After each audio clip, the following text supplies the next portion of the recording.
Still somebody has to join. It is already 9:06 or 9:07.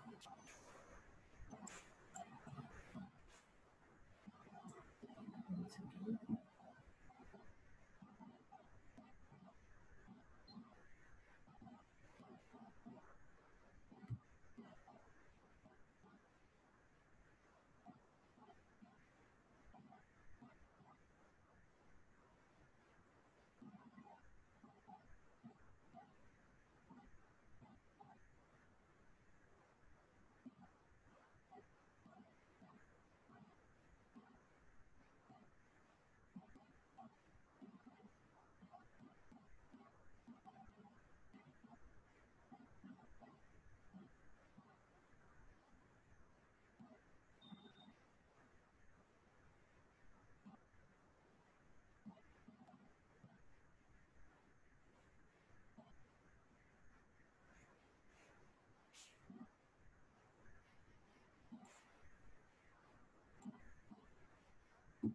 Right.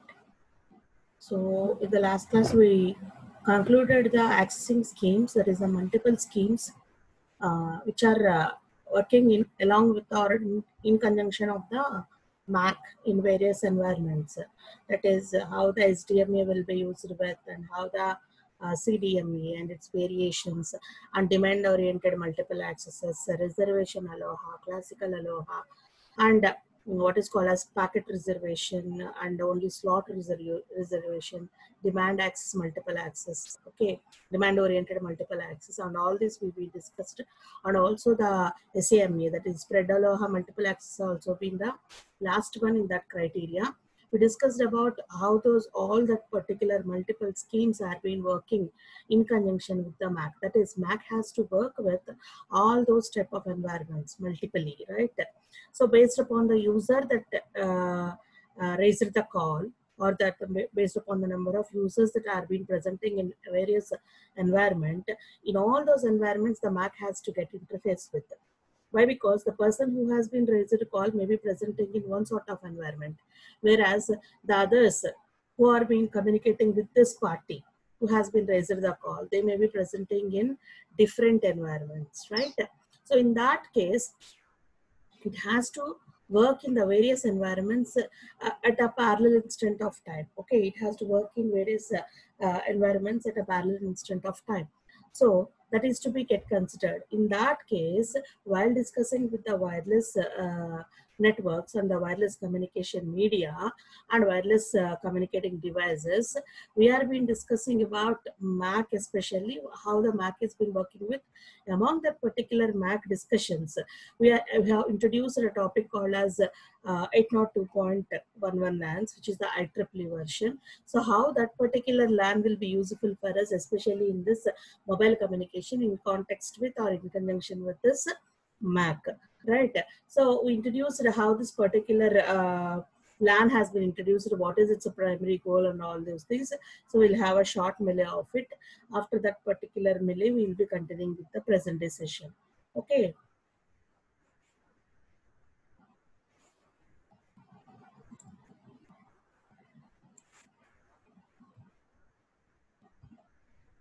One second again.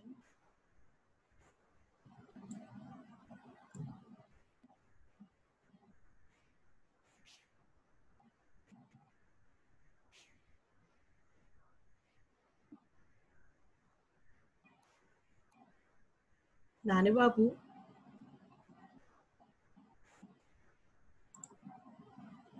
Nani Babu is there. Number 28. Unmute yourself once. Nani. Or anybody else. Nani Babu.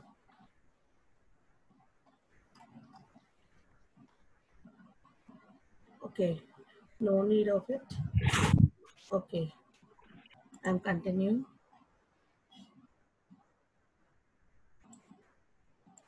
Right. So we are discussing about the wireless LANs, which is the version of IEEE 802.11 version.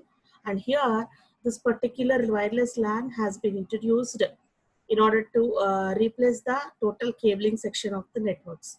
That is, even in the organizations, even in the offices, we want to replace all this particular cabling section, and completely we are moving to the wireless communication itself. And in that case, we are being what is called, what we are doing is we are being connecting to the internet. We are being providing the higher flexibility to connect with the various communication points, and at the same moment we are also providing the ad hoc communication types and categories, like conducting the group meetings, connecting the conference meetings, and all those things, right? Right. And while introducing this particular version, that is, total goal of this particular wireless LAN is to provide the replace the official cabling, and also have the tetherless communication without any wire, and provide you the high flexibility in the communicating points, and also provide you the ad hoc communications, like conducting the group meetings, having the conferences, and all those things, right?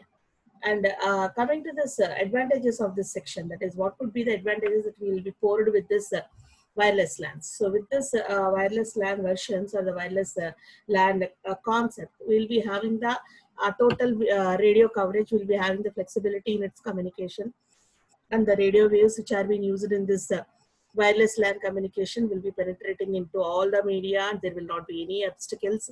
You are going to be reaching that particular signal anywhere, any remote area are going to be reaching with that. That is the flexibility with the corresponding wireless LAN communication, and there will not be need of any pre-plan as we do in the wired communication. So as we do need some wired communication, that is, as we have to connect the cables, and we have to have a point-to-point connections in between in the wired communication, there is no that particular pre-planning is needed as we do in the wired communication. In the wired communication, we have to decide that how the cables has to be connected, and which points has to be connected with the each and every point. All this particular pre-plan is being needed in this wired communication. Whereas coming to the wireless communication, we doesn't need any pre-planning of it. Whenever we do want to communicate, we can communicate with connecting to the particular communicating nodes. And coming to the design part of the communication networks, or the circuits. So within this wireless communication, the circuits that are being involved in the wireless communication need not be very heavy ones. That is, as they are being very advanced ones, as we need the very, what is called as advanced communication methodologies, we doesn't go for, or there is no need to go for the very heavy big size networks or the devices. There will be very compact size of designs. We will be having the very compact devices in order to have that particular circuits which are supporting the wireless communication. And coming to the robustness, as we are saying that we will be having the very flexibility in wireless communication devices, and also no need of planning to connect with the wireless communication devices, and very compact design will be coming with the wireless communication devices. And at the same time, these devices are going to be withstanding for any type of the disasters. That is nothing but any type of calamities. No need of bothering about there will be a chance of what is called as corrupting the devices, or maybe chance of what is called as they may not survive any specific disasters or the natural calamities. Because of this incident, they may be getting erupted, or this because of this particular what is called as cyclone, or because of this particular incident, they may get eroded, or they may not be able to work. All this may not be arise with this particular wireless communication devices. In that way, they will be robust in nature, that they can withstand any sort of situation. Okay, that is, they are flexible, no need of planning is there, and design will be very compact in manner, that is very shorter in size, and they can withstand any type of disaster, right? And at the same time, coming with all those four advantages, it is also going to be cost effective. That is, once the device has been prepared, once the particular plan has been prepared, no need of bothering about whether it is going to be costing much. Nothing. That once the one user is going to be, or two or three users are going to be able to communicate with a particular communicating device which has been designed, the same device can be enhanced, and the same device can be accommodating much more number of users. This particular same device is going to be accommodating much more number of users without any increase in cost. Okay, so these are all the advantages. And coming to the disadvantages, so we have been discussing that they are being flexible, they are being cost effective, no need of planning is there, they are being what is called as the design of the components will become in shorter size, and at the same time they are going to withstanding those very heavy disasters and all those things which we couldn't bother about all those things. And when compared to the advantages, we'll be also having the same number and we can say we'll be having much number of disadvantages. Why? Because implementation of this particular real-time wireless communication, the real-time wireless communication in various fields, with various fields and various environments will be will be difficult for us. So coping up with all those environments, coping up with the real-time situations and the environments will be very difficult for us. We'll see what are those difficulties while engaging with the corresponding wireless communication, that is implementing the wireless LANs. Implementing the wireless LANs typically in the real-time situations and the real-time environments, what could be the disadvantages that we can face? First one is the quality of service. That is, when compared to the wired devices, always any wireless communication is going to be counterparting, or it is going to be facing the corresponding limitations in its efficiency. That is nothing but the quality quality of service that is going to be providing. So what sort of, why? Because it is going to be lagging back in providing the quality of service when compared to the wired LANs. That is, wired communication will be a point-to-point connected communication. Obviously, instead of the interferences, the communication will be only directed from one point to the another point. Whereas wireless communication is going to be done in the air, right? So that whenever we are traveling through the air, obviously we'll be having much of the what is called as disturbances. So because of the limitations in the radio frequency transmission and higher rates because of the interferences and delays and variations, and because of some what is called, already we discussed about this what is called as diffraction, reflection, refraction, all these are going to be facing with the signal that has been propagating in the air, right? Because of that particular thing, errors has to be corrected, errors has to be detected, errors has to be resolved, and the retransmission of the data has to be done in the case of wireless transmission. So that could be giving you some diminishing rate in the quality of the service. That is the first disadvantage, right? Because of the limitations in the radio transmission extension or the radio transmission property, and also higher error rate because of the interference that are being caused in the air, and delays that are being caused because of the obstacles. And we are going to be implementing the error detection and error correction mechanisms in order to avoid that particular what is called as misread data. The quality of the service provided by that particular systems will be getting in the diminishing rate. And next one is, because of these problems, as a standard is going to be getting reduced because of all these problems. Okay, that is nothing but interferences, radio transmission degrades, delays, error corrections, error detections, and all those things. The corporate companies are been coming with mushroom of solutions. Okay, the corporate companies have been coming with mushroom of solutions, and the users are able to choose among the standard, right? They are going to be having the confusion that which has to be chosen, which is going to be giving us the corresponding standard. For example, for our telecommunications say itself, that is the mobile communication providers, service providers, we'll be having the various service providers like Airtel is there, Vodafone is there, and whatever not, Jio and the Reliance are there. While using all these service provider communication technologies, we'll be having the ambiguity that which particular service provider will give you the standard quality. So keeping aside the tariffs, keeping aside the cost and all those things, and free of communication and all those things, we should have the quality in signal. We should have the quality in communicating the data, and we should be providing the security of the data, right? We'll be seeing all these things. While comparing with the cost, when comparing with the cost of tariff, we'll be getting confused with the standard of the quality of the signal provided by the network service provider. So that is going to be one of the disadvantages. That is with the proprietary solutions that are provided by the various corporate companies are available in the market now regarding this wireless communication. But we are going to be having the confusion in our mind while choosing that particular standards, that is, which has to be chosen. So whether the high quality has to be chosen or high cost standard has to be chosen, which is to be chosen, which is to be get compromised. This is the another disadvantage, right? Next one is restrictions. As wireless LANs are going to be not going to be restricted to a particular area, they will be globalized. That is around the universe and around the globe. This particular wireless products are being what is called as propagating, that they are going to be giving a chance of communicating or broadcasting around the globe, so that there will be some restrictions. Even though they can go through the boundaries, they can cross the boundaries for the global communication, they will be get restricted by some government or the national institutions or the national regulations. So according to that particular restrictions, rules and regulations itself, the wireless communication has to follow. That is, the wireless communication rules and regulations has to obey the regulations and restrictions of the corresponding government or the corresponding national or the continental regulations, as the corresponding wireless communication is going to be moving around the globe, right? And next one is safety and security.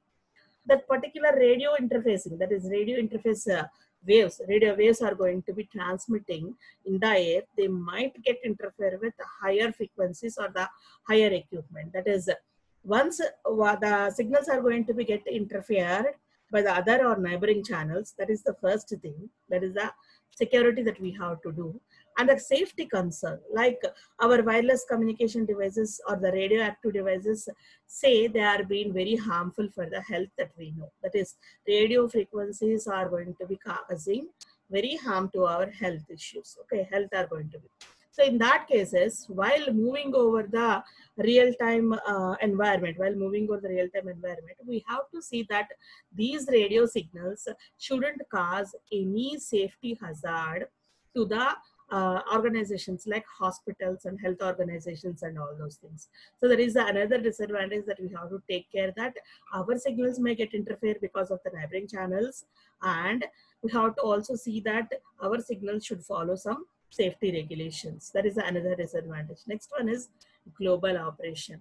So that obviously, as the restrictions has to be followed, and at the same time we have to follow the standards while providing our wireless communication to the various countries and the nations. That is nothing but what is called as some sort of frequency standards are being following in one continent, and some sort of frequency standards will be followed in some other continents. So according to that particular frequency standards itself, our communication has to be get molded and designed. That is, global operation has to be concentrated according to the standards of the continents, and at the same time the restrictions has also to be followed by the corresponding communication problem. And at the same time, low power, that is nothing but the devices that are communicating over this wireless LANs has to be operated by the battery itself. Obviously we know that all the wireless communicating devices will be based upon the battery power, so that the battery management and maintenance procedure also to be keep in mind. And already we know about how the battery backup has to be done, how the batteries are to be get charged and recharged, how they has to be replaced. All these things has to be keep in mind. Why? Because all the wireless communication devices have been operating on the low power. Low power is nothing but it's a battery power. So that as you are going to use the batteries for the communicating for the wireless communication devices, obviously how the particular power has to be maintained. Even you are going to maintaining the low power, obviously they has to be recharged and renewed after some interval of time. So that after some interval of time, how this particular battery has to be recharged, all those alternatives and battery maintenance and power maintenance has to be also keep in mind, right? And next one is license-free operation. No specific licenses will be purchased by the LAN communicating operators. All those LAN communicating operators has to be work, either maybe the what is called as the wired LANs or the wireless LANs, all are to be operated in the license-free band such as 2.4 gigahertz ISM band. That is, both the wired and wired communication bands has to follow with the same license. Okay, they has to operate within the license fee. No specific licenses has to be purchased by the any service providers or any specific service users also. Next one is robust transmission. So when compared to the wired communication, wired communicating devices, the wireless communication devices are going to be operating in very difficult situations that we know. That is, they are being operating in the open atmosphere, so that they has to with what is called as withstand with many difficult situations like interferences, disturbances from the neighboring channels, and also the natural calamities like or weather conditions and all those things. And that electrical devices in parallel or electronic communication devices or the signals that are parallelly that are going with the radio communicating or wireless communicating signals. That is, robot transmission technology has to be installed by the wireless communicating service providers. Next one is simplified spontaneous cooperation. That is, we are not going to be pre-planned, or the communication lines are not being pre-planned as in the wired communication. So whenever the corresponding what is called as user raises a call, okay, they are going to be provide they has to establish the connection in between the various parties. That communication may be one to one or one to many or many to many, and whatever it is, that communication has to be spontaneously established, and it is to be get cooperated by the service providers whenever user wants to have the communication, right? That is the simplified spontaneous communication. And one is easy to use. Even though the corresponding wide communications are required, the what is called as Hughes equipment. This particular wireless communication also going to be using certain Hughes and complex equipment in some situations, but when compared to the simple wireless LANs, we'll be having the very less complex management of the equipment, rather than working on the as you are going to use in the pay and play basis. That is, whenever we want to use that particular network, then you are going to be entering into the network. Otherwise, the users will be out of the network. And whenever we want to have the connection, that connection has to be provided by the service providers. And next one is protection of investment. There is nothing but already the lands are being provided with a burst of investment. Lands are being provided with burst of investment. That is, as the first communication standard, communication network has been the LAN version. There is the what is called as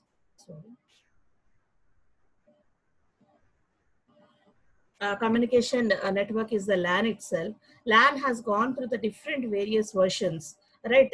And it has been invested with a lot during its evolution from the basic version to the wireless LAN. Basic version to the wireless LAN. So that with the existing equipment itself, we have to implement, with the existing equipment itself, we have to implement the wireless LAN communication technology. Well, because we have been already invested much on the LAN communication devices. And next one is the transparency for applications. That is, even though the corresponding wireless communication is been happening in the air, even though the wireless communication has been happening in the air, the communication should be transparent for each and every application, and every user has to be get transparent with the other users. No hiding or no hidden details will be there. If user, even though communication has been done in the hidden manner or encrypted manner, if user wants the details of the other parties, or if the user inquires about the corresponding communication line that he is going to be using, how the communication is happening, he has to reveal that particular details. That is, the service providers has to give those details, how the communication is being propagated in between him and also the corresponding communicating party. That is, transparency has to maintain among the application users. Okay, these are all the disadvantages, and these are all the things or the challenges that has to be taken care by the wireless LANs. So we'll have a glance over all these disadvantages and compare it to the advantages. So advantages with the wireless LANs will be the flexibility. It can be used in any way, and planning should not be there, doesn't require, and design is very compact, robustness, it can withstand many type of environment, and it is cost effective, right? When compared to the advantages, disadvantages are very much in number. That is nothing but whenever we'll have the advanced versions of the communications, obviously advanced techniques will be there. Obviously we have to cope up with many type of situations, which comes as a form of disadvantages for us. That is nothing but quality of the service has to be get compromised, so that because of quality of the service is being compromising. Many corporate companies are being coming with the proprietary solutions, but the user will be getting confused while choosing that particular proprietary solution, and restrictions while crossing over the boundaries of the nations, and safety of the security hazards has to be kept in mind. Global operation standards has to be followed. As the communication devices have been following the battery power, low power maintenance will be there. So the maintenance of the power has to be taken care, and there will not be any special license will be purchased for the LAN operations, and robust transmission has to be done as you are going to be traveling through the air, and simplified spontaneous cooperation has been required by the side of the what is called as network service providers, and easily you can use the existing equipment and no extra investment has to be provided on the LAN operation, and transparency has to be maintained over all the application users while communicating. These are all the disadvantages. So taking these are all as challenges, taking these are all the challenges to face with all these disadvantages, we have to gain through the advantages, right? We have to gain through the advantages while facing with all these disadvantages. So how this particular IEEE 802.11 LAN is going to be special while dealing with this wireless LAN communication, which is working in conjunction with the MAC,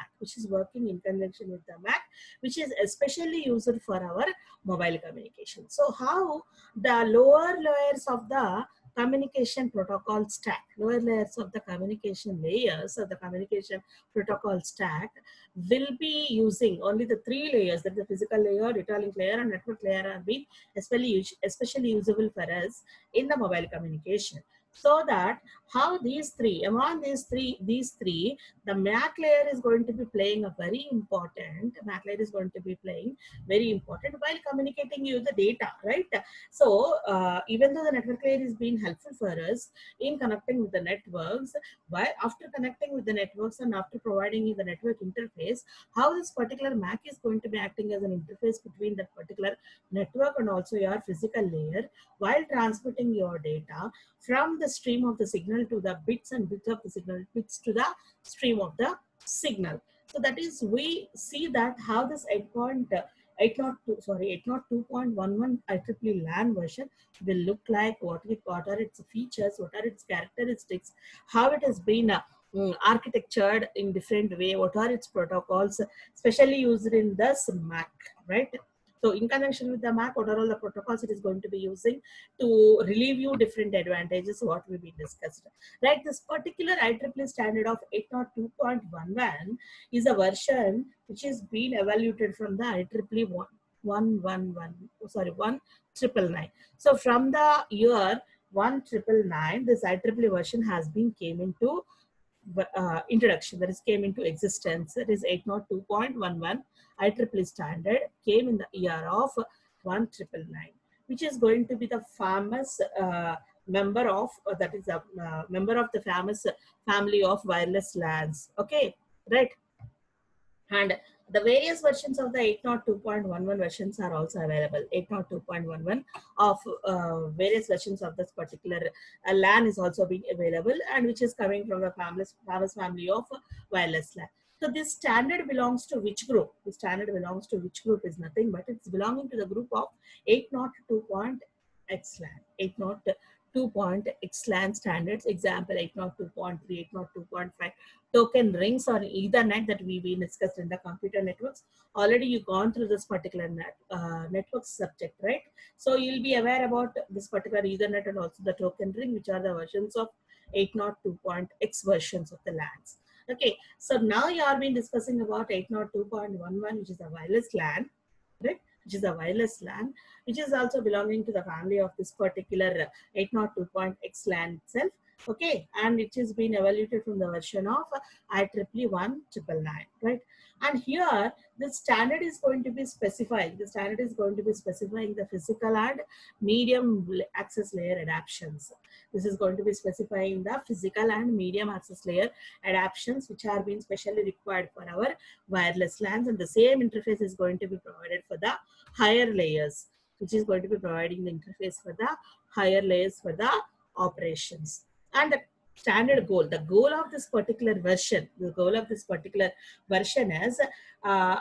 particular simplicity in its operation and also robust, right? Simplicity in its operation and is also robust, and which is going to provide us time bounded or also the asynchronous services, which is going to providing us time bounded and also the asynchronous services for us.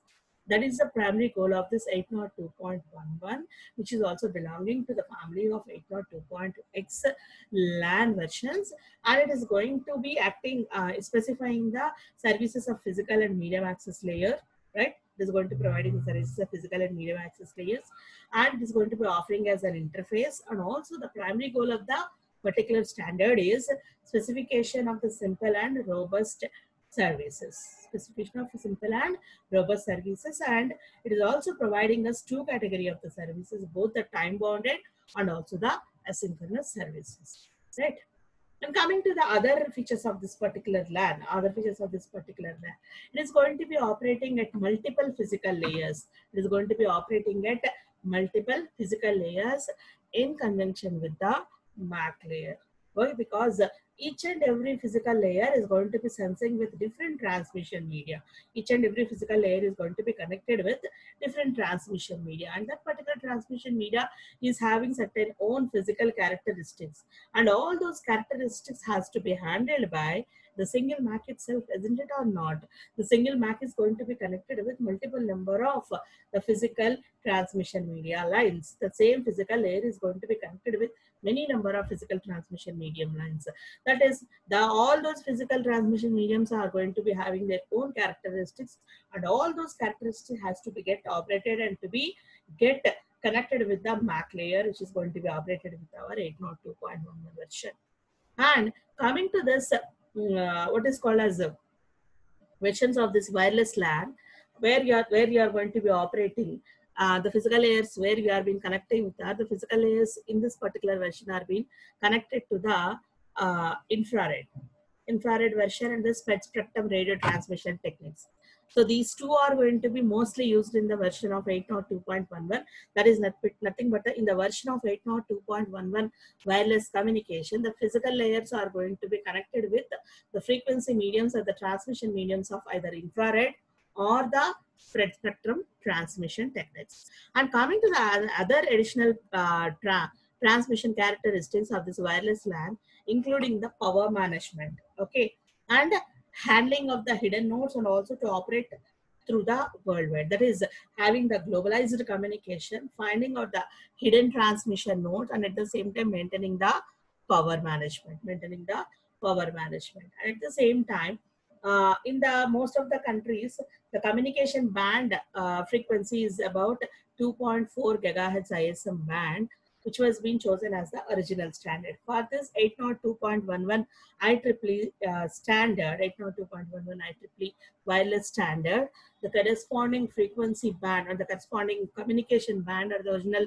standard will be 2.4 gigahertz ISM band, and it is going to be communicating with multiple number of physical channels, so that it has to operate with multiple physical layers which are having their own characteristics. All these physical layers are being connecting to a particular medium in the version of this 802.1. That is nothing but 802.11 wireless LAN is being existing at the frequency spectrums of infrared or the spectrum radio transmission techniques, and there it is going to be communicating with the multiple physical channels or the physical layers, and our LAN is being able to maintain the power and handling of hidden nodes, and also communicate across the universe, and the standard communication and the data transmission standard of the 802.11 version is 2.4 gigahertz ISM band.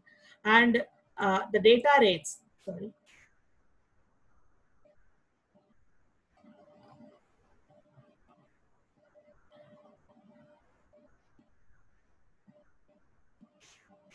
the data rates of the corresponding standard could be 1 megabits per second, which is a mandatory one. That is must transmit at the rate of 1 megabit per second, and optional is we can increase it up to 2 megabits per second, right?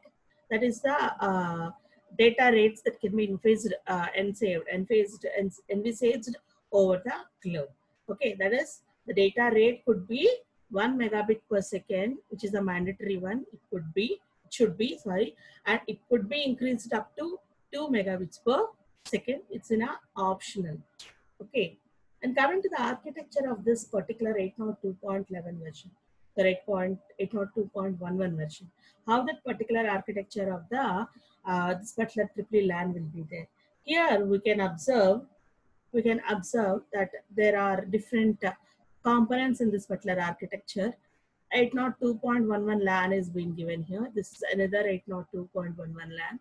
What are its components? We can see STA, BBS, access point. BBS is there, STA is there, access point is there with these two 802.11 LANs.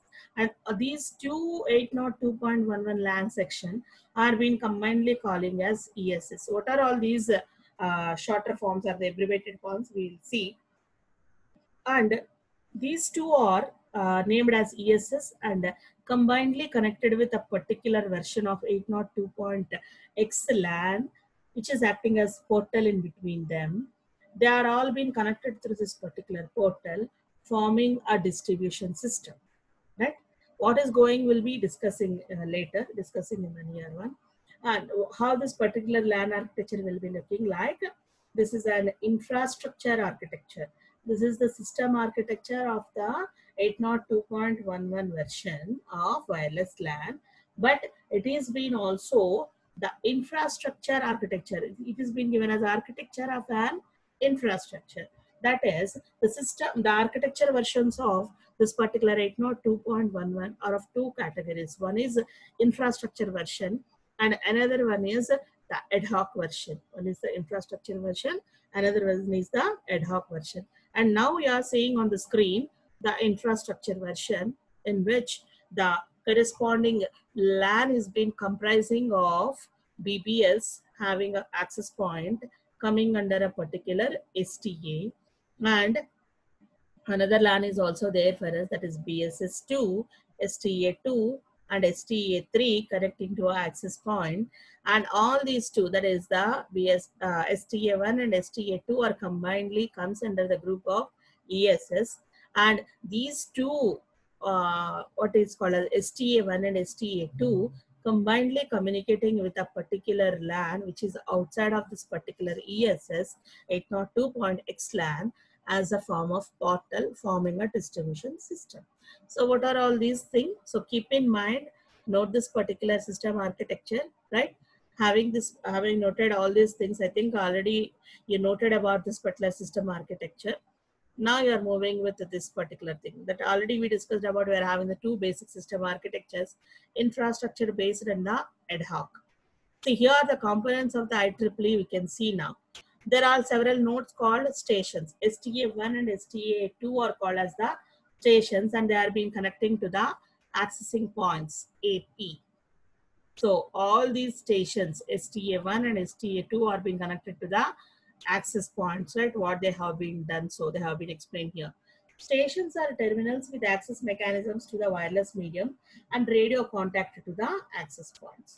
What are this? These stations are nothing but the communicating points. These stations are nothing but the communicating points or the terminals with accessing mechanisms to the wireless media. They will be connecting with the stations are going to be communicating with the wireless medium and radio contacting with the particular access points. Okay.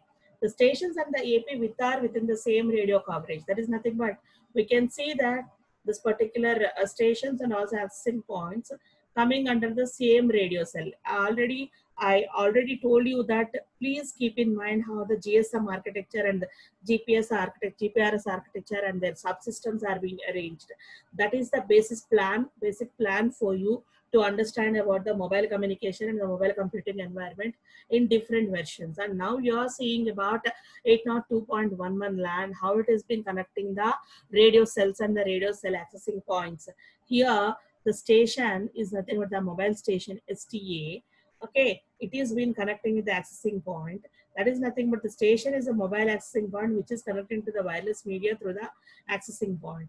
And here it is coming under a particular radio cell called as BBS. Nothing but the station and the AP which are within the same radio coverage from the base service set. That is, as we already discussed about the base stations, that is the base transceiver system or the base station subsystem. Similar to that particular BSS and the BTS, here we are having the base service set. So a single STA and the single AP will coming under a particular BSS, right? The example shows here two BSS, BSS1 and the BSS1, they are being connected with the distribution system, what we can say. This is BSS1, sorry, BBS1 and BSS2, right? And these two are being connected with the access points through the distribution system, what we see.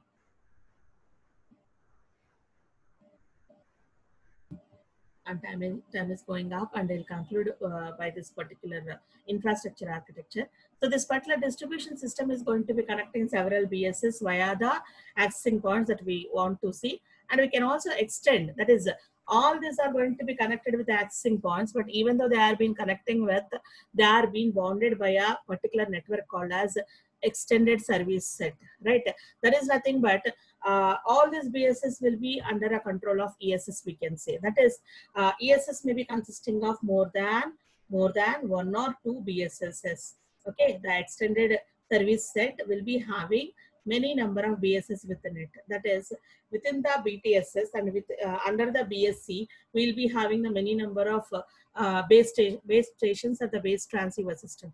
Under a base station controller, as we discussed in the GSM architecture, under a BSC, we will be having many number of BTSs. In the similar way, under ESS, that is the extended service set, within which we can extend many number of BSS, which can be connected through the access points that can be having a particular, that can be forming a particular small network. There is nothing but extended service set is a particular network which is having a control over many number of base service sets which are going to communicating with each other through the accessing points.